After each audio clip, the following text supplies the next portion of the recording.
let me take a time to say a special good morning to the listeners of Classic Radio, the viewers of GBN TV. Welcome to another edition of To The Point.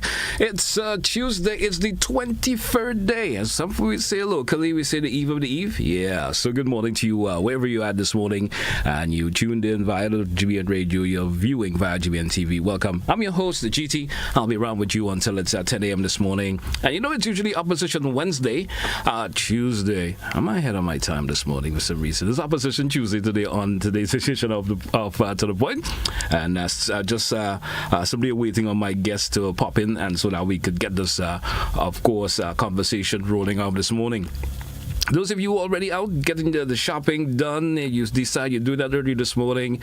Early this morning, I saw lots of folks heading into the town, and there's the town of St. George, and I say, good morning. See, folks are really gearing up, as you would say, it's Christmas. All right, so you're trying to stock up on whatever you need to do, and you probably say, let me do that a bit early. Who's going to get the meat and stuff like that? You probably decide you're going to do that a bit early, so I'm happy folks are able to do that. All right, so folks, as I mentioned, we do have, of course, popping at us this morning, as it's Opposition Tuesday today on today's program. We do have, I think it's like, we haven't had a wee bit on the program, but we do have popping in us this morning.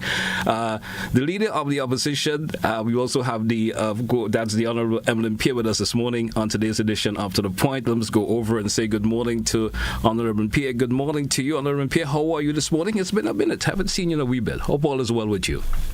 Good morning, GT, and good morning to all of your listeners, all of your viewers, and just want to wish everyone a Merry Christmas and, of course, a bright and very prosperous, productive 2026. I want to be quite ahead of you in extending those greetings to all Grenadians, whether you're at home or you're in the diaspora. Merry Christmas to everyone. Certainly appreciate that a whole lot, and same wishes goes out to you and your family. Hope you enjoy the holidays to come, and all the best for 2026. Thank you so much. Let's get the conversation pumping up this morning. Christmas 2025 is almost upon us. They also, some folk could see us asleep and awake, as we would say locally, asleep and awake, and it's Christmas Day upon us. You being the leader of the opposition, what has this period revealed to you, about, what people expect in terms of leadership as it stands right now? I just want to get that conversation off the board with you this morning. It stands like that. Mm-hmm. Well, of course, GT, around this time, you expect that persons in leadership would be demonstrating extra love and care. This is Christmas, and this is what it's all about. It's a season where there's an expectation, and people expect added generosity during this time. And that has to be demonstrated from leadership across the board. It's not just something that is expected of leadership in government, but of course, leadership across the board, whether it's in the church, people have an expectation of leadership. Whether it's in the home, children have an expectation of those who lead the homes. And so, of course, when we look at the national level, there is an expectation. People throughout the length and breadth of this country, you go to every parish, every constituency, there's just one cry that you hear. We're not feeling the Christmas. And I always try to respond to persons by reminding them, what is the real reason for the season.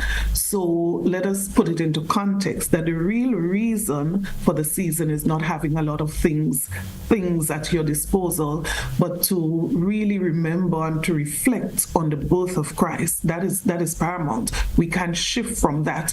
There's a reason.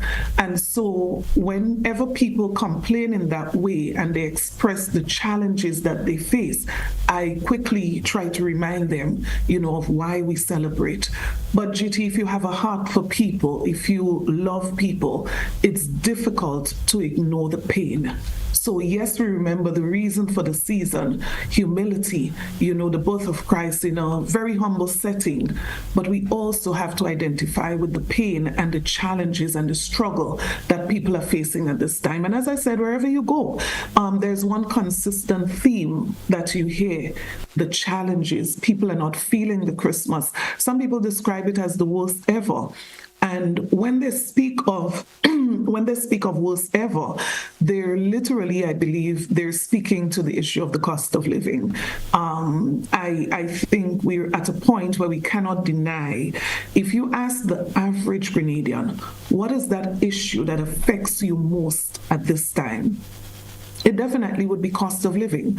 So parents are struggling at this time when there's normally extra food on the table. They are struggling to put the basic items on the table, right? And it is not just the ordinary family. If you speak, the message is consistent. If you speak to businessmen, small and large, the response is consistent. But I want to say this, GT, that the reality of the situation is that we have had consistently an increase in the cost of living over the past couple of years. Unfortunately, our administration, the leadership of this country, has not done anything significant to cushion the effect of the rising cost of living or to reduce. And I want to plug a point here. We do understand imported inflation, but it does not abdicate the government of its responsibility to ease the burden on the people. And I just want to draw reference here. If you look at what has happened to brown sugar, GT, I'll just use 3 examples. Brown sugar, going in recent times from $2 to $2.50. You can't make reference here to imported inflation. In this case, government added added VAT to sugar. It was VAT exempted. They added VAT, increasing the price of sugar, a basic commodity that almost every home in Grenada uses. But not just every home, very small businesses, the people who make the fudge and the sugar cake and all of those things to make $1, even shipping outside of Grenada, they are also affected. Let us look at milk, another essential on the table, from about $4.75 to about $6.25. The average family, especially if you have children, milk is necessary. But let us look at what has happened to meat in general, but I'll be specific to turkey wings here, going from about $4.50 to about $9. So GT, this is real. And the question is, what exactly is being done to protect those who need protection? So there are some of us who probably say, okay, well, Mrs. Pierre, what are you talking about? I don't care. I go to the supermarket, I shop extensively, and this doesn't affect me. Guess what? It affects the majority of Grenadians, and that is why I'm raising it this morning. So there's a serious crisis, but I want to just quickly add businesses here. I had one mother. I have never had a request from that mother before, never. And that mother called to say to me, Mrs. Pierre, could you please secure a food hamper for me? It was a shock for me because this is somebody who is quite independent. And let us not jump to conclusion and say this is a needy, greedy person. This is not someone who would normally make a request of a politician. And that person was explaining to me the challenge that she has as a single mother to even put food on the table, not even speaking about this time, generally speaking, to put food on the table. But let us look at businesses. I got called in by a businessman in the Grandance area recently. And when I arrived to have a discussion, that businessman was actually playing the role of an ordinary worker. And he quickly outlined to me the challenges that he's facing, even having, in some cases, to let go of staff. And you know what was the major issue? The road repairs. Now, people who would normally support that business is now diverting to other areas to escape the mess in the Grandlands area.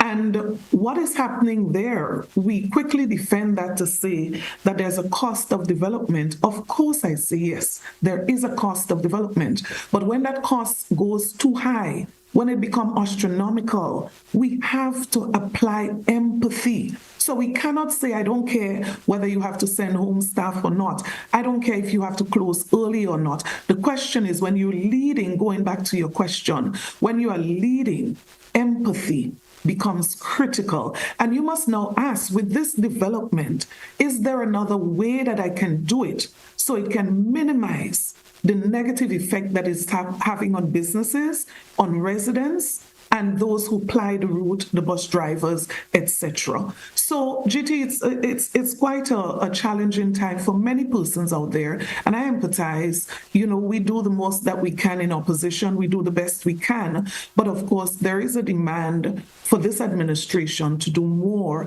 as it relates to addressing the critical underlying issues. And I believe number one on that list, the consistent, not just rising, consistent rising cost of living. That is extremely critical. You spoke about, the inflation, and you mentioned the word imported, and inflation is imported because, whatever we bring in here is what we get from elsewhere. Mm-hmm. The 2026 budget was just passed. Of course, went through the House of Parliament and through the Senate and so forth.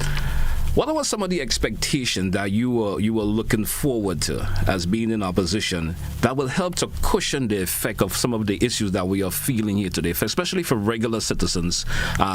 We spoke about individuals, are not feeling the Christmas and so forth. What were you expecting more to cushion the effect, the high cost of living and all of that inclusive within? What were you expecting within that budget that will help to ease that burden, especially when it comes to the regular citizens of this nation?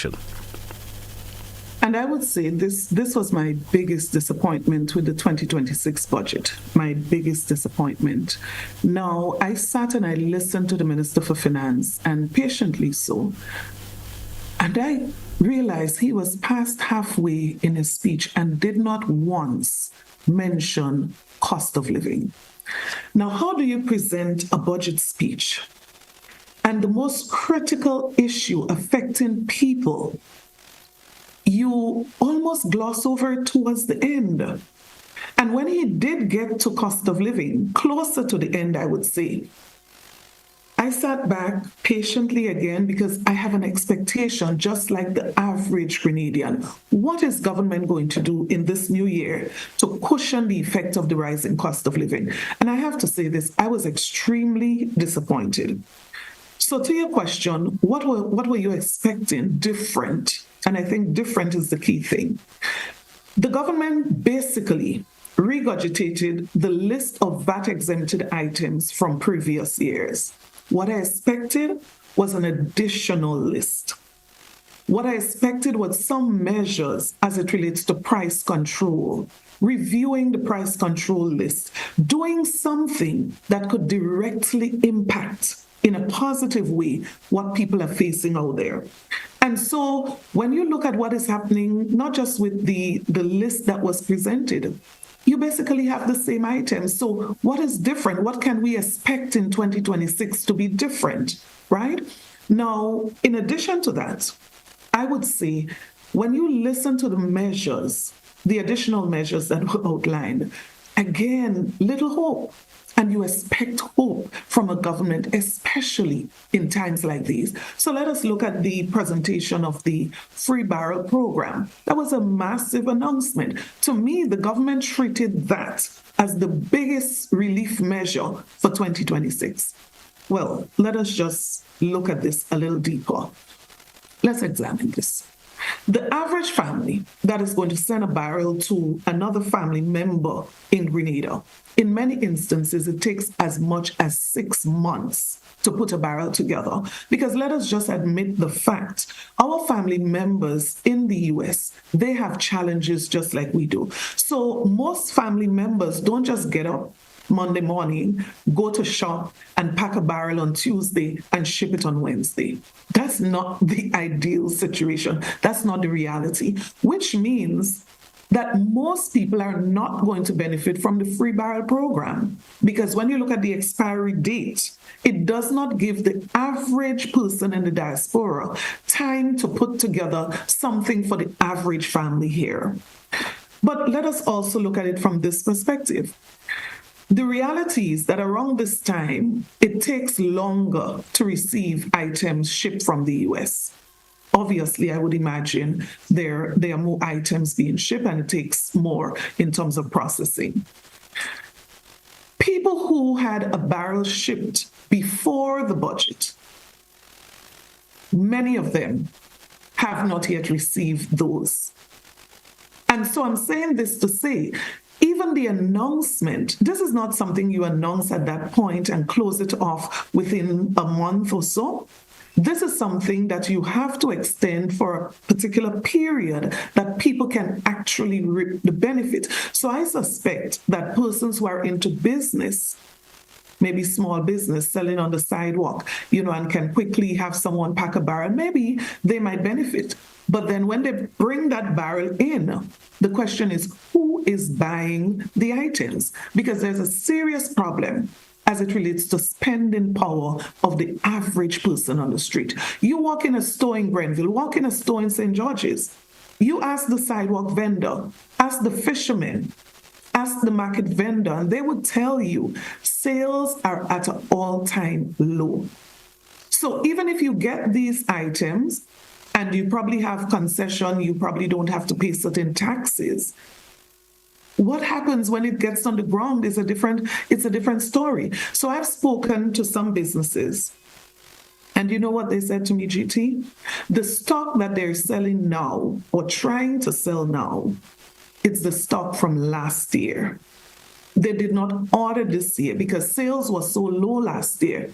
They ended up with most of the stock on hand. And even the stock from last year, they are still struggling now to sell that stock. And I'm saying, when you're knowledgeable of all these things, it causes you or should cause you to respond in a particular way that would bring some measure of relief to those who are selling and those who are buying. So you increase the spending power of those who are buying so that they're able to buy more. And that way you have the effect in that the economy is spinning. The dollar is going around. So people are telling you it's not moving. And that, I believe, is a critical issue this Christmas. People would normally, and this is the last point I'll make on this, people would normally beat up the devotion program. This program has been significantly reduced, significantly, less than half of the investment in that program. And I have no problem, absolutely no problem, if you are doing that with a substitute. So you reduce the program so that the people who got a little fortnight leading up to the Christmas so that they can buy the little extra that they need around this time, you deprive them of this. And I would support this if there is some other way that you are taking care of them. And that is my disappointment. I am expecting that government would do something outside of the ordinary, and I was looking for it in the budget, and it was nowhere to be found. And that, as I said, was my biggest disappointment in the 2026 budget. How do you not respond in a significant way to the critical issue, the most critical issue affecting people on the ground? The Honorable Pierre, we have seen, a different approach by some Caribbean countries in terms of offering that cushion effect for, the cost of living in terms of relief. What, in your view, and how would you view this in terms of the government of the day has not chosen to offer an end-of-year support for its citizens? I'm not saying we have to follow suit in everything that other Caribbean islands do, but something in terms of that would help to cushion that effect even more. You have mentioned a whole lot, but why do you think the government have chosen not to go that particular direction? Well, the countries that would have done, for example, you're referring to some countries that did a bonus for public officers, for example, and other benefits, for persons nationally. Kudos to them. And And of course, GT, when you go into doing this, you have to analyze your numbers. You have to look at, your revenues. It's not something you just close your eyes to do. And so I am not sure what analysis the government did to come to the conclusion that they should not do any major or significant initiative as it relates to cost of living and helping people to deal with the rising cost of living. But let me say this, it's confusing. It's confusing as to why not. Because you have an administration, and let us go back to what this administration inherited, meaning we should never be at this point. This government should be in a position to do far more than they are doing right now. And this is not just about, saying that they should be. The facts are there to substantiate that. So when you have a government that inherits government with reserves of over $500 million, when you have a government that 14 days after the passage of a hurricane, they would have had payouts of over $118 million. When you have an administration within 2 years having sold over 11,000 passports, raising revenue of over $1 billion, the question is, why are we in this position today? Why is it that we cannot do something more significant that would positively impact our citizens and to help to cushion the cost of living? So you have fishermen, for example, saying to you their sales are at an all-time low in the Christmas season. That's when the sales should be peak. You have market vendors going with goods to the market, returning home with those goods. You have ordinary people going to the supermarket and just cannot pick up the things that they would have comfortably picked up just a couple of years ago. And I'm saying when this happened, it calls for a response, a rapid response from government to take bold, decisive actions to respond to citizens with care. Honorable Pierre, we drew for a break. Let's take it when we come back. We continue the conversation. Stay with us, folks. It's To The Point, Classic Radio GBN TV. We will be right back after the break. Don't touch it up.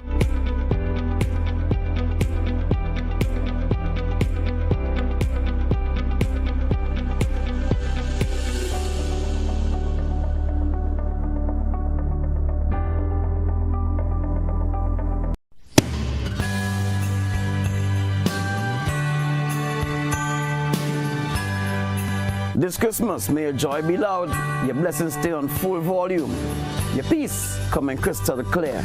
Season's greetings from Graphics and Hot 98 team. Happy holidays.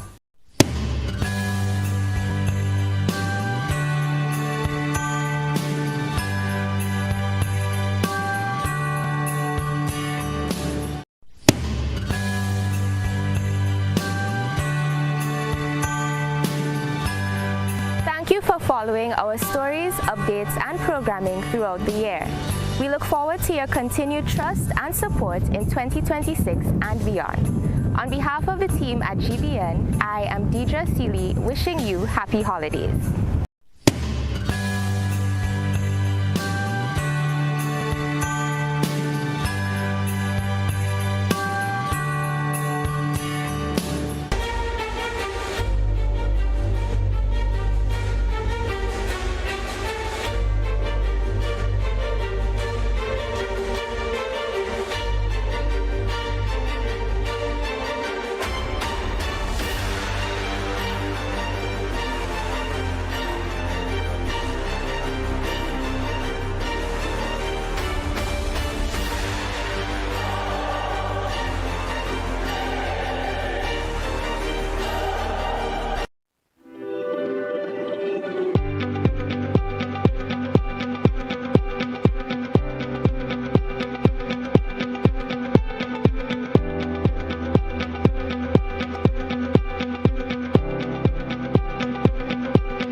guns, put down the knives, value your life, be more responsible, no sticky hands, no counterfeit, no more fighting, no drinking and driving.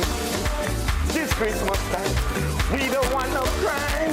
This Christmas time, we don't want no crime. This Christmas time, we don't want no crime. This Christmas time, bring in the guns, the knife, the cutlass, all the weapons. Christmas is the time for loving. I, Super Flint, endorse this one to the fullest. Merry Christmas and Happy New Year. No crime, no crime, no crime, no crime, no crime. Let peace be the trend, a season of love and goodwill to all men.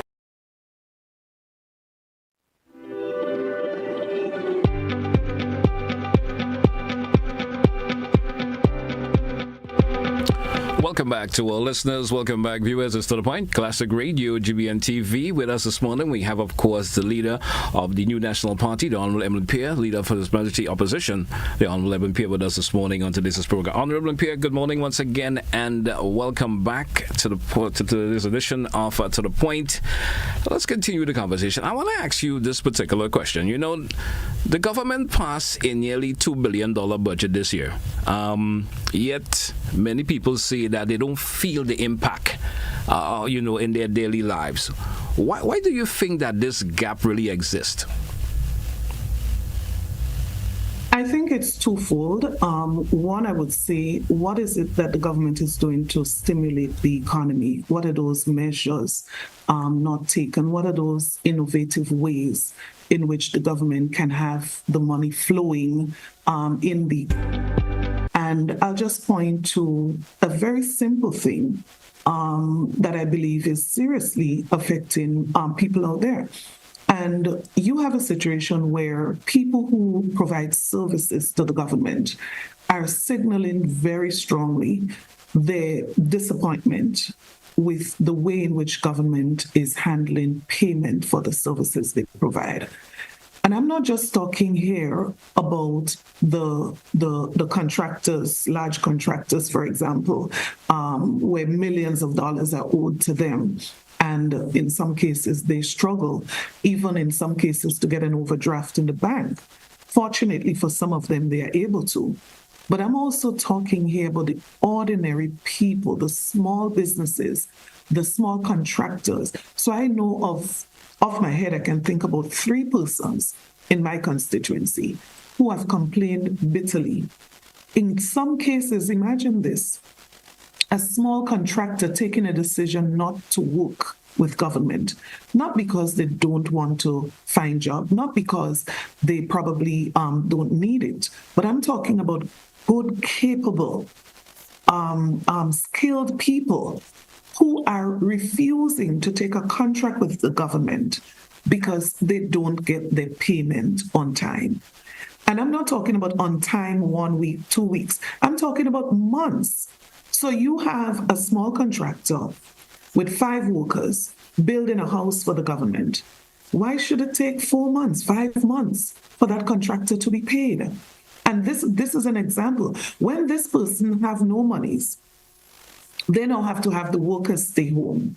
If the government is paying people on time, and I'm just using that as a simple example, then these people can receive their payment, they can go to the grocery store, they can pay the bus, they can go to the market. All of those things become essential as it relates to the spending, right? So you have a flow. A reference I made earlier to the devotion program. We may simplify this.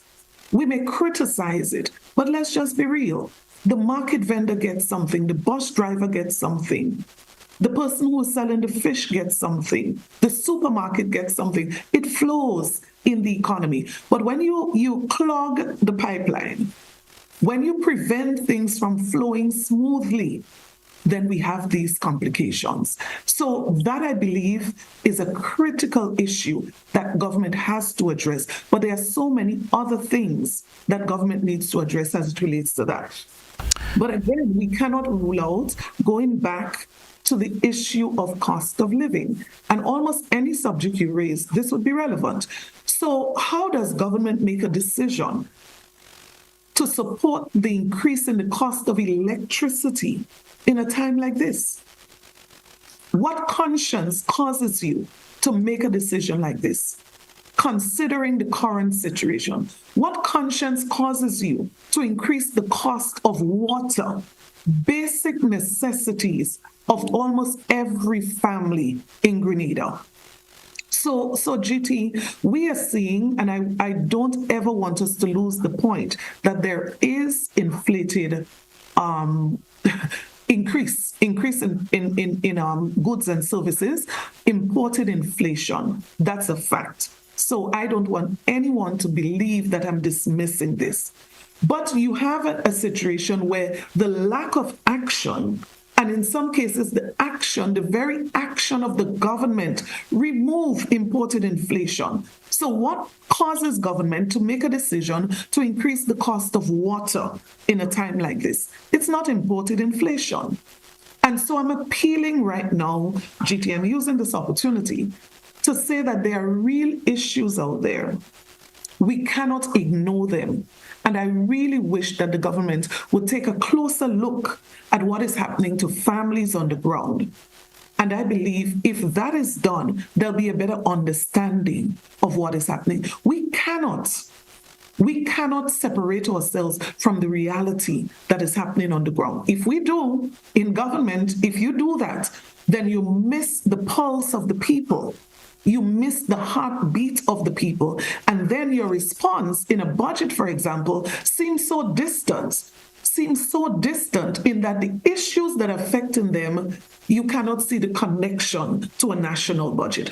A national budget should be a response to the pulse of the people, meaning the issues, the needs, the things that are going to promote sustainable development, the things that are going to help them out of poverty. That's the response that you expect in a national budget.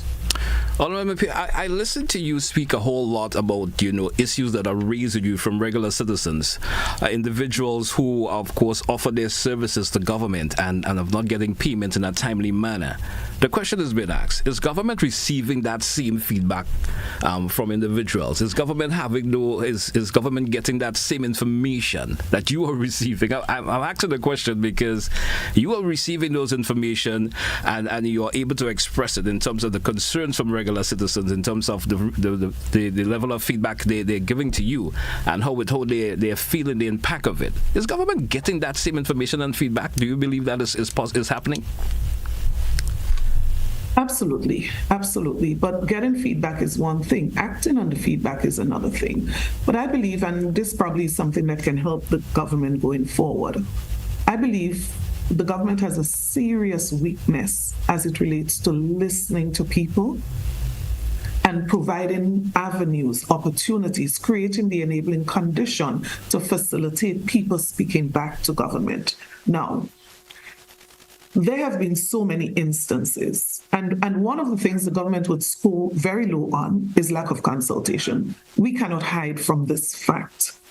If you're not consulting, if you're not hearing from people, obviously there's going to be a disconnect with policy decisions that you make. So if you don't know what is affecting me, how it's affecting me, how do you take decisions to address my issues? You don't know my issues. You don't understand my issues. So I'm going to give you a practical example. If you look at most of the legislations that were passed in Parliament in the last couple of years, and if you do a serious analysis of every single bill that was brought to Parliament, you would realize that the government would score very low on consultation. And I hope I can be helpful here this morning. You cannot bring a piece of legislation that could result in the imprisonment of a farmer, for example, and not have widespread consultation with farmers. And this is just a practical example. You cannot bring a piece of legislation that would have serious implication for children and not have serious consultation with parents. And so this lack of consultation, this lack of engagement, I've heard it said in the parliament, we have the majority here and we could just pass whatever bill that we want to.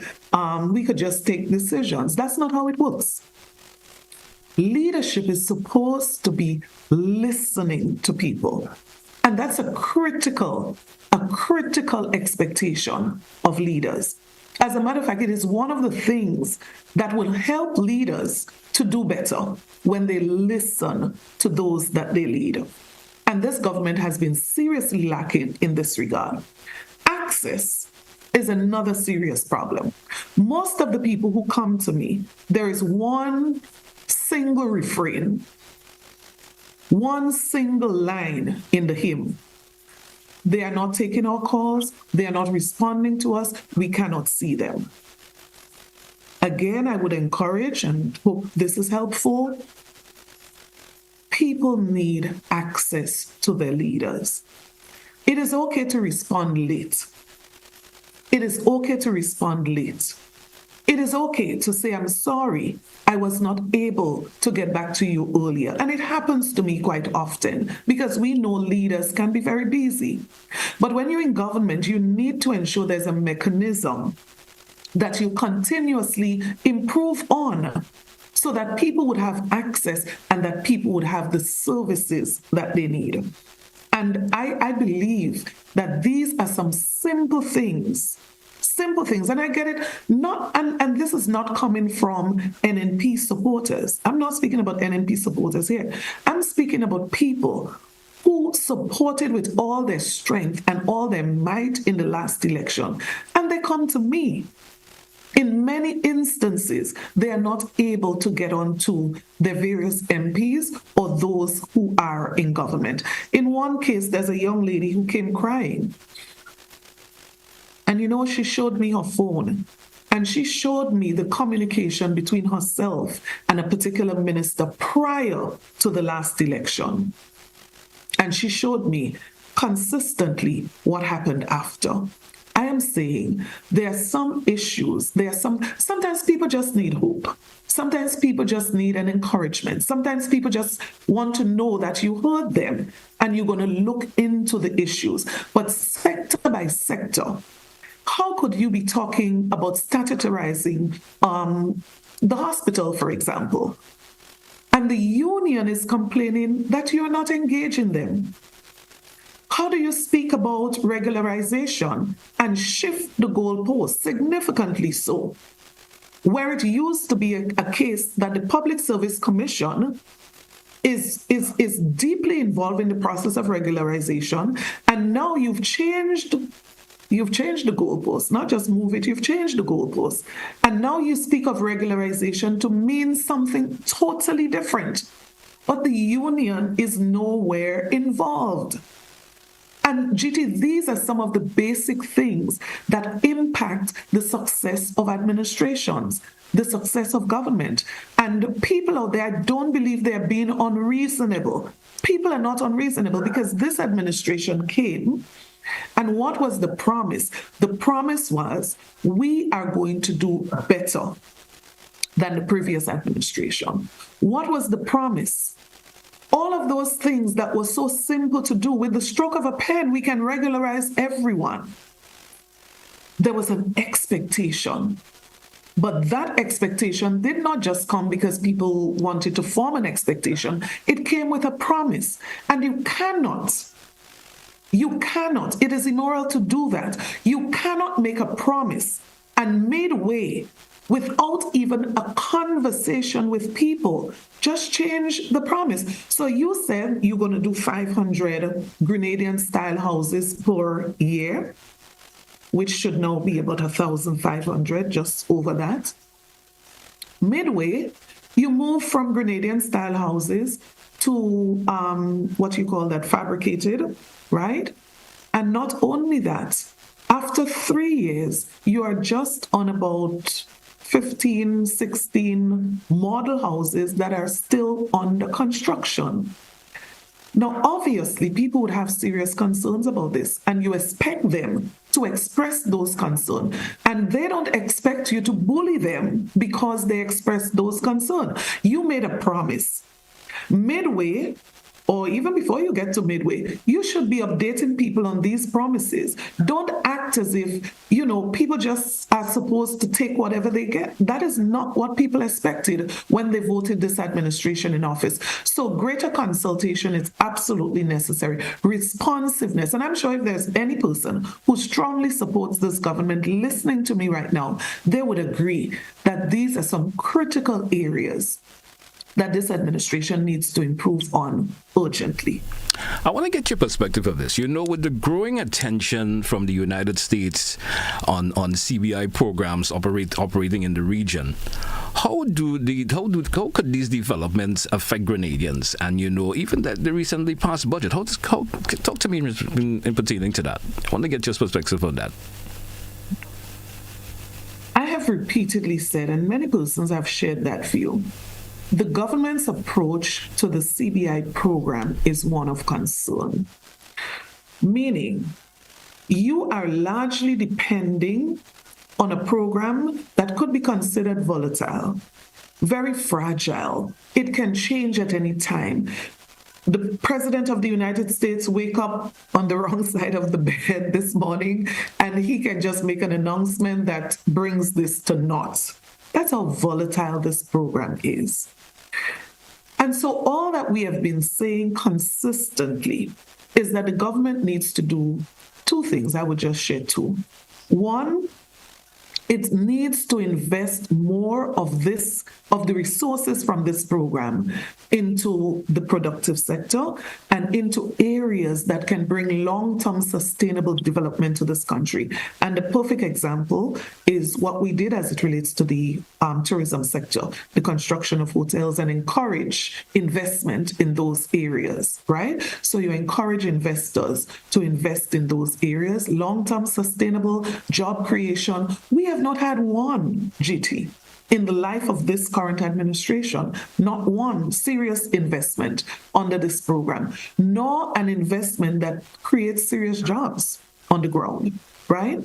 So that is something we've been consistently saying. What do you do with the monies? I'm hearing some things that bothers you. So God forbid something happens tomorrow. What is your fallback? What do you have that is going to be sustaining revenue generation for this country? So there is a serious issue there, right? On the other hand, the administration of the program, and I think this was corrected, but we have had serious concern about the loose way in which this was being handled. So even when the U.S. At some point made and raised serious concern about the issuing of passports to certain countries, right? I have to say this under the counter based on what some persons have said to me. The request of the government was, I have to say under the counter, the government was encouraging, let's do it quickly, let's wrap up quickly, let's add some more. So you're focusing on quantity, right? So right now, the government would have sold in excess of 11,000 passports within 2 years. So it would be more now because we're past 3 years. 11,000 passports. And this figure happens to be greater than what the NNP would have did in the entire life of the program. So in 2 years, the number of passports sold by this administration surpassed what the NNP would have done maybe about 9 years. The question, and the critical question, is, what is there to show for 11,000 passports? What do we see? What's visible? For example, if you ask me, what is there to show from the NNP period as it relates to the CBI program? I could point to several developments, including the 2 hotels in St. David, other hotels in the Grandlands area, tourism in the tourism sector, development in the tourism sector. You can point literally to things of substance that any nation would be proud that we had a program like this. This is what we have to show for it. But I am yet to see something tangible, something real, something sustainable that this administration has done that it can have a claim to fame as it relates to this program. But when your neighbor's, the third thing I would say is when your neighbor's house is on fire, you better get your hose ready and be waiting in the event that the fire spreads. So we have seen what has happened in recent times as it relates to actions by the U.S. administration. And that is their right, their sovereign right to make decisions, probably in some cases not being of any care as to how it affects another nation. That's your sovereign right. You have a right to protect your own. So we have seen this has gone as far as government and officials of government losing their visa to the United States of America because of concerns that the government of the United States has. In some cases, it might be the CBI program, I don't know. In some cases, it might be the Cuba Medical Program. And we know specifically to the Cuba Medical Program, we've had situations.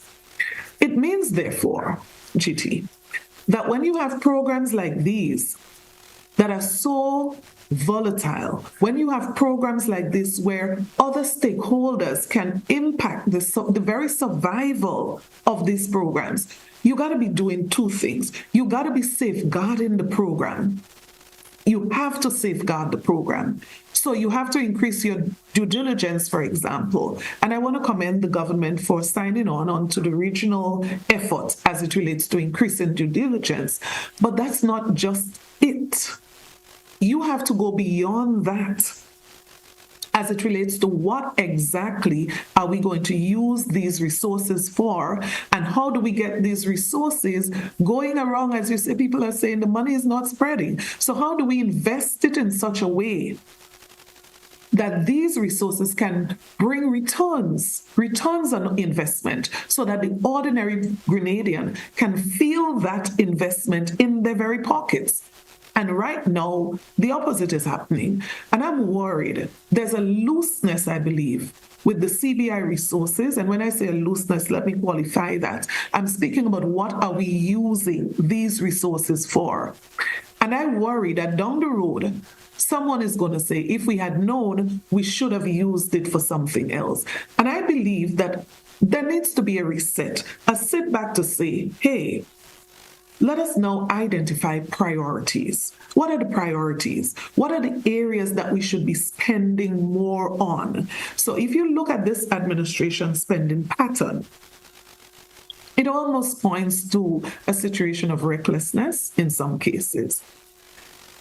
When you look at the areas that government is overspending, when you look at the areas of priority, when you look at the areas that government is taking additional loans,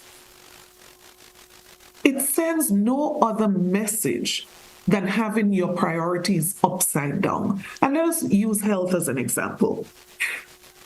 In the last year, government would have spent far more than $25 million on what is called Project Polaris. Let us start from the point that the average Grenadian don't even understand what this is and what it's going to do for them personally. But even more so, even if they don't understand, the reality is within the next 5 years, this is not going to be a deliverable. It is not going to be a situation where the average person can walk off the street and walk into whatever it is, Project Polaris, new hospital, what have you, and access services, and they're able to afford it, and it's going to be of a quality. So we are speaking about something that is still in concept form.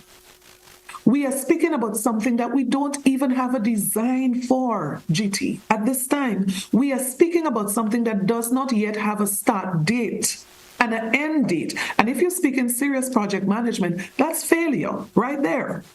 So we are spending more than $25 million on something we don't know when it's going to start, when it's going to end. We don't even know where the monies are coming from. So we are putting in monies, not even sure that we are going to get it out, or we are going to get it back, or we are going to reap profits on this investment. What are the profits? that we are going to gain from this investment. So let me make this abundantly clear if it's not yet clear. We have no problem. I personally have no problem, and I'm sure no one on my team has a problem with a new hospital. If we can get it, let's do it. But it must not be at the expense, GT, of how people are affected right now as it relates to healthcare. So it must not be that this is almost amounting to madness. You cannot be spending $25 million on a new hospital that you don't know when it's going to start, you don't know when it's going to end, you don't know where you're going to get the money to build it, but you're taking $25 million of the little that you have. Get a mother to help you assess this. Get a single parent to help you assess this, that you don't know where it's coming from. But the little that you have, you are taking it and putting it into this project, while at the same time, you don't have gloves in a medical center, while at the same time, 25 million gone, while at the same time, basic medication is not accessible, while at the same time, elderly people are not able to buy basic pressure tablets because it's gone up in some cases more than 50% of the cost. Now let's break that down and bring that into the context of a single parent. You have a single mother, 2 bedrooms. And maybe that mother is living in a house that she's convinced she needs a new house. She needs an expansion. She probably needs 3 bedrooms. But that mother is going to do whatever that she can to ensure that she takes care of her children right now. So you can't keep, in this case, you can't say to your son, in TAMCC, you must drop out. I cannot afford to send you to school. You cannot say to your children, I'm sorry, I cannot feed you this month, because you've taken this money and you bring it to Co-op Bank and say, could you put this there on a saving for me because I want to build a new house? I mean, no mother, except we're talking about a mother in Bible story where she said, okay, yeah, cut the child in 2. If we're speaking about that kind of mother, maybe. But if you're speaking about a mother that cares, that mother is going to ensure that that child can eat, that that child can go to school. And the truth is, a caring mother would put that house as number 2. Food first, care first, love first, and then we can deal with all these things. And that is why, bringing that back to the context of health and healthcare in Grenada, we would put medication in the hospital first. We would ensure that we have sufficient nurses and doctors to deal with people right now, to take care of people right now. And 25 million will not go into a project where not one brick has yet been laid. So imagine not one brick brought on site. I don't even know if the site is cleared. I don't know. But I'm saying you have not even come to the point of putting a brick in the ground, and you've already spent far more than 25 million. You've allocated resources over $400 million, $430 million.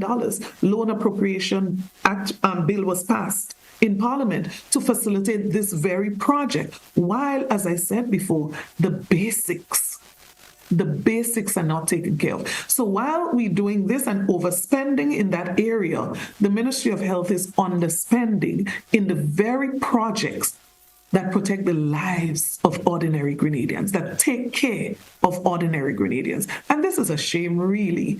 And it just speaks about upside down priorities. And I would encourage that for the new year, and it's okay to do a retreat. It's okay to call key stakeholders together. You know what I found, GT? There are a lot of people who are supportive of this government, and they're sitting out there waiting and wishing that the government would engage them. Fortunately for me, some of them are saying, if you need help, we're prepared to help. They're not engaging. They're not listening. They're refusing services. I would just say this government can do better if they do the very basic things that leaders are supposed to do. Honorable Pierre, we drew for a break. Let's take, we're almost out of time, but we'll take the final segment and, of course, accept some calls from our listeners and viewers after the short break. Stay with us, folks. We'll be right back. Don't touch it out.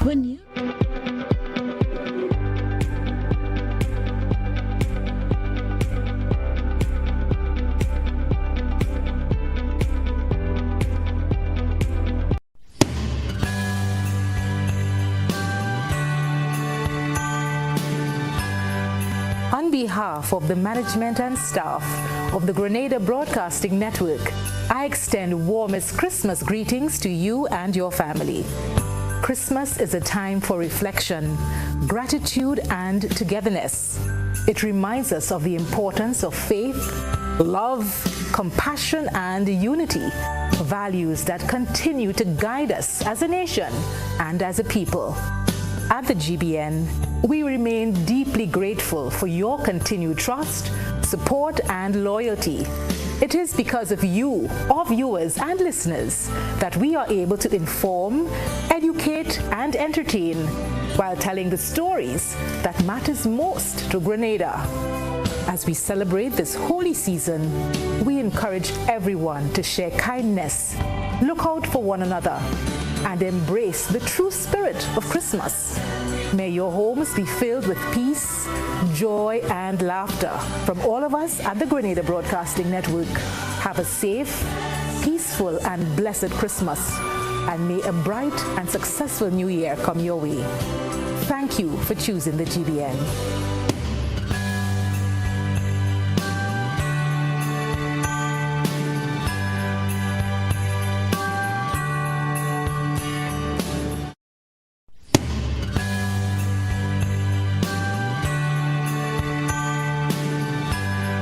Stories are why we do what we do. Thank you for trusting us to uplift, inform, and entertain you throughout the year. From everyone at the GBN Newsroom, I am Shania McIntosh, wishing you a happy Christmas and a blessed New Year.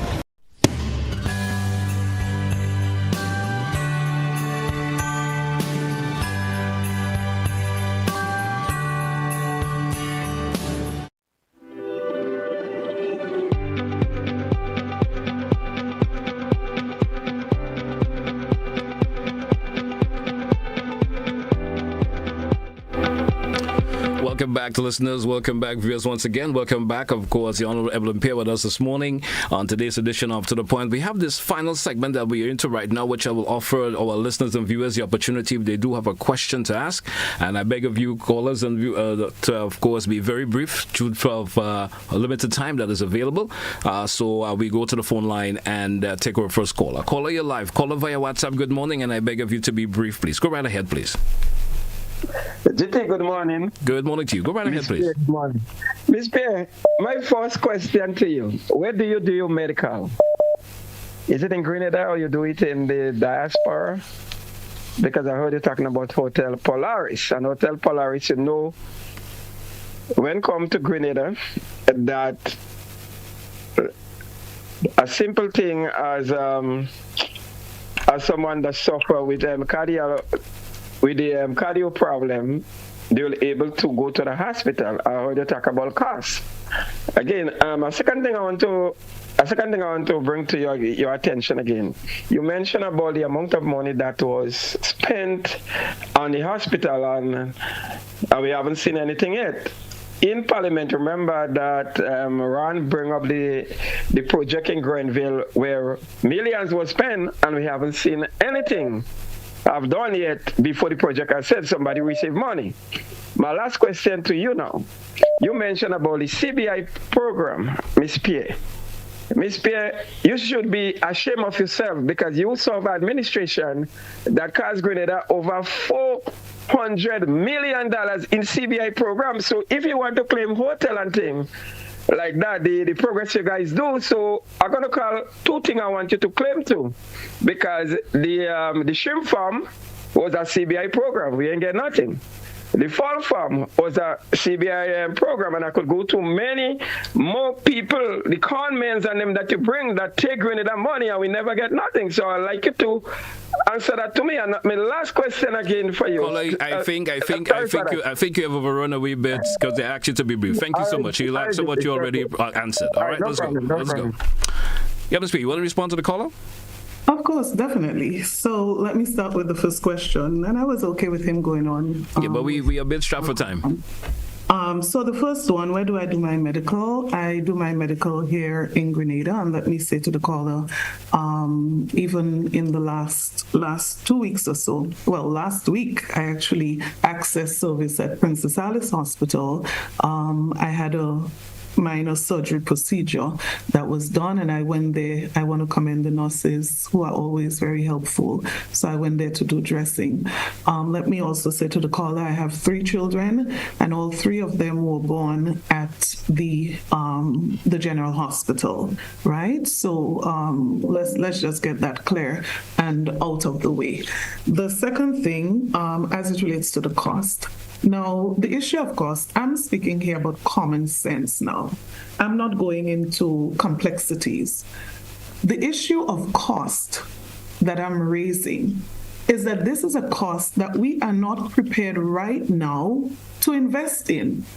And I'm saying, if we have $25 million to spend right now, do we leave our people suffering without medication? And let me just use a practical example, very practical.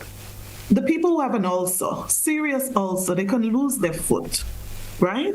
And they go to the medical facility. If they cannot buy the ointment to take with them to the medical center, they cannot get dressed. And kudos to the hearts of the nurses out there. You know what one patient said to me? She said the nurse was almost in tears.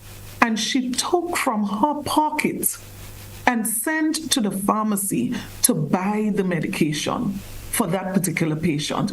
And that's what I'm saying. If we have $25 million to spend on consultancy, because this $25 million was not spent on the hospital itself. These are contractors and consultants who are being paid to raise monies, paid to do maybe designs, paid to do things that are not directly related. So you seem to be of the view, caller, that this building has started, this new hospital has started.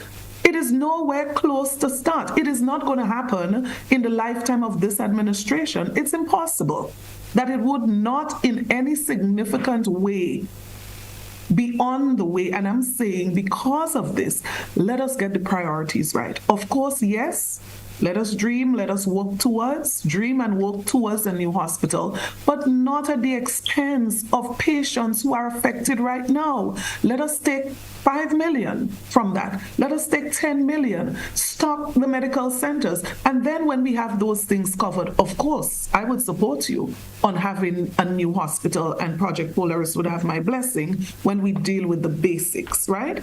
The next thing as it relates to cost, GT, bear with me. I need to ensure that my supply, for some reason, it appears that I'm having a problem with supply, electricity and power, right?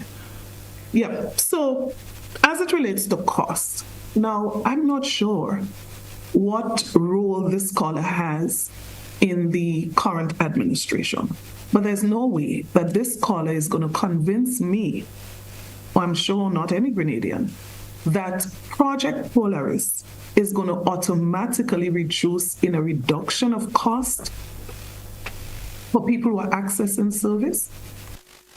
You would have to do a lot better to convince me of this. Listen, GT, the critical thing that has to do with reduction in cost, elimination of cost, is not Project Polaris, it's the National Health Insurance. That's what it is. And the new National Party's administration, while in office, made significant strides in this regard. The contract was terminated by this administration, and that's the right of the administration. I'm not going to question whether they terminate or not terminate, but I'm saying we lost 3 years.